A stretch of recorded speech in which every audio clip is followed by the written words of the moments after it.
Cheers! How you do, buckaroos? How the heck are you? No, I'm not really in this nice little Irish pub behind me, but you knew that, right? I just set in a mood, man. Anyway, how the heck are you? We are knee deep in Snowmageddon or Snowpocalypse here in the Ozarks. Yeah, we got hit, man. I mean, it's not, it's not Chicago bad. Certainly ain't Fargo, North Dakota bad, but it's bad for here, man. Yeah, it was brutal.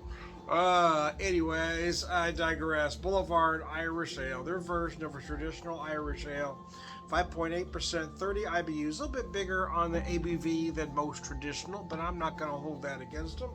Because that's kind of what we Americans do, right? We have a little horsepower and everything. We keep it real, man. It's relatively true to style. Big malty herbal nose. Decide to pair it with some Jameson Black Barrel, 80 proof, triple distilled, double charred, it says. You see, I only got about half of that bottle poured, as you can see there. Poured into a shot glass. Got a little bit extra. My hands were a little unsteady. It was a rough day, man. Need a little whiskey to stay in the hands. There we go. A little bit above that. Oh, this stuff is nice though. It really is. It's good whiskey. I haven't bought it in a while because it runs about $35 a bottle. Not that that's incredibly expensive, but with that price range, there's others that I typically decide to go with. But a local market liquor store had those little bottles right there on sale for $1 a piece, right? So basically got a $7.50 for $15. Think about that.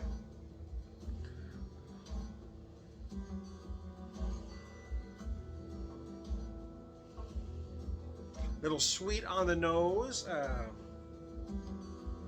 Notes of honey and heather. You might feel some leather-like notes as well. Very malty. You might feel some cigar malt-like notes. I personally pick up some toffee, maybe some toasted hazelnut as well. Oh, mercy. As we wind down another week, yeah, man. There's well, I thought we were going to get hit with the worst of it Wednesday, but we didn't get hit with the worst of it till Thursday. Going to work was a bitch, man. Actually, going to work was a bitch. Coming home from work on Thursday was the bitch. That was brutal, man. I was white knuckling that sucker, man. Anyway, cheers. So I am pouring this. Neat, obviously, but I did have the bottle chilled, just in the interest of full disclosure. Believe it or not, I haven't had anything to drink yet. Believe it or not, but it is the truth. Anyway, cheers. Let's see if this helps.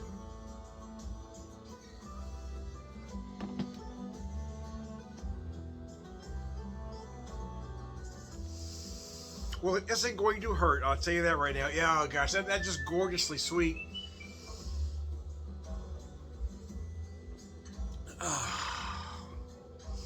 And we'll chase it with this bad boy. We got kind of like an Irish-American theme going on. Yeah. Anyway, little Irish-American thing. Yeah, man. Feeling my heritage. There's a lot in there, I suppose. I haven't done that, ancestry thing, and I'm not gonna.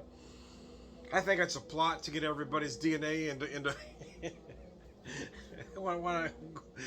one data file, right? Get everybody's DNA. Hey, we don't have to ask for their DNA. We don't have to pay for it. They're gonna volunteer, and they're gonna pay us to take their DNA. Yeah, man, that's kind of what's going on, right? And really, how do we know they're giving us an accurate answer, right? I've heard stories of twins sending their DNA and getting two different answers back. Yeah, I mean, come on, man. I'm going to go with the folklore, right? I'm going to go with what was handed down. I'm going to believe my ancestors and what might be in that pot. I know there's a lot in there, especially from my mother's side, but my dad's side is primarily Irish and German, so that's kind of what we all claim. And I've always thought to be more Irish than German because I've never had the urge to invade Poland. I've been more likely to be found in a pub, man. I'm a lover, not a fighter. The Germans got a lot of aggression, man, a lot of aggression. My sense of humor might be a little too irreverent to have too much German in me. Do like the food, though. I do. There are a lot of similarities in Irish and German cooking. There is a very similar spice palettes. My grandfather on my dad's side and grandmother on my dad's side, he was 100% Irish. He was 100% German. Becker was that side of the family's name. But I never really thought about it until as I got older and I started thinking about some of the recipes, right? Some of the stuff that Dad cooked to us or cooked for us, or Dad taught Mom how to cook for us. A lot of it, knowing a little bit what I know now about cultures and cuisine, a lot of what we ate is kind of an amalgam of both the Irish and German cultures, right? Dad would do these, or Mom, I guess. What I've learned in German is, and I'm probably pronouncing it wrong, is fricadelle and these little meat patties. But of course we changed it up a little bit to make it, a little bit more Irish. Of course, we ate a lot of potatoes, which both German and Irish eat a lot of potatoes. The one thing we did different that I'm not really sure which culture it actually came from, again, I think it's just sort of an amalgam of both, is Dad would do this thing, and I thought everybody ate it, but it turns out just my family. Cream macaroni. Cream macaroni is basically, it's basically elbow macaroni in a bechamel. Of course, we didn't use the word bechamel back then, but yeah, that's basically what it is, and it's absolutely, it's one of the great simple flavors. And the best part about that the macaroni is that it makes the absolute most delicious.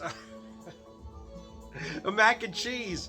So what I would do with the leftovers, and my dad hated cheese, by the way, this would drive him batshit crazy, is I would take leftover cream macaroni and I would grate some cheese into that sucker, add just a little more milk, or half and half if we had it, and then cook that and make I'm telling you, the most gorgeous mac and cheese you ever had. But the fact that I was adding cheese to his cream macaroni would really, oh man, that Irishman would turn red, man. He never could figure out. I mean, I love spicy food, Dad. The only thing spicy Dad would eat was pepper, right? Black pepper. So, I mean, salt, pepper, We did have oregano in our cupboard, but I mean, there wasn't a lot. It was mostly salt, pepper, right? Well, that was the spices, man. But yeah, cream macaroni. Oh. That, there were 7 of us, 5 kids, Mom and Dad, there were 7 of us. You had to make food stretch, so you eat those little hamburger patties, You had to, macaroni was relatively cheap back then, and we'd have stuff like that. Potatoes, you could stretch potatoes out. I've told some of these stories before. I mean, you'd have that ham if you had that ham for Christmas or Easter. You have that ham. You eat that ham meal, and then there was, depending on how much ham was left, you might have some for breakfast, or then you would cut some and it would become scalloped potatoes and ham, and then what was left on the bone would become ham and bean soup. And the same was always true with the roast, right? If we had a beef roast, we'd have that beef roast meal, and then hot beef sandwiches for the second meal, and then the third meal was usually soup of some kind of depending on how much beef was left, because you didn't need a lot of beef. You didn't to make a nice vegetable beef soup. Just enough for some flavor. You need some of that, as long as you had some of that stock left, right? You can make a nice soup. But that's how you fed, that's how you fed 7 people on a little bit of money, And my wife and I both, my dad and her mom both lived through the Depression, so we were both brought up, I think, a lot different than many of our age group. So we kind of have that same or those same kind of sensibilities, you know. We make sure when things were started to go south with COVID the first time, we didn't necessarily panic buy, but we made sure we had dried beans in the cupboard, right? I made sure we had dried beans. I made sure we had rice. You know, there's certain things, the dried goods are going to stay good. So we made sure we had that. I didn't do any panic buying.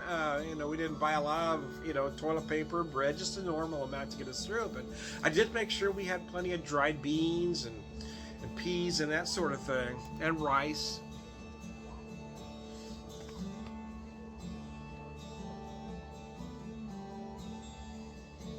And back in back in November, you know, I'd bought a half a hog from a fence. So I've been gradually kind of putting, as I get paid, just put a little bit more meat in the freezer, kind of rotate out, so we have meat. I have stuff to work with.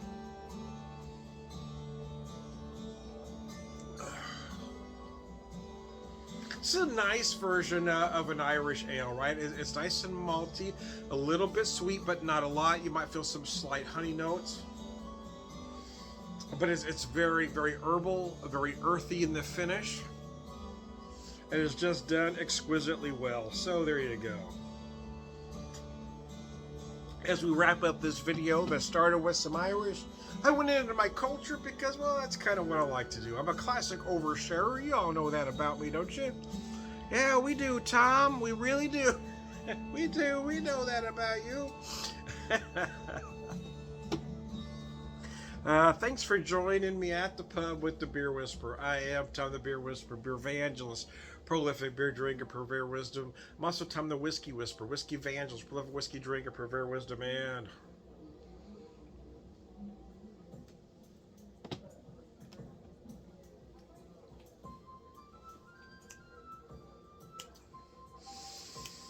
Damn, but that didn't steady the nerves. You notice my speech became better after I had the whiskey.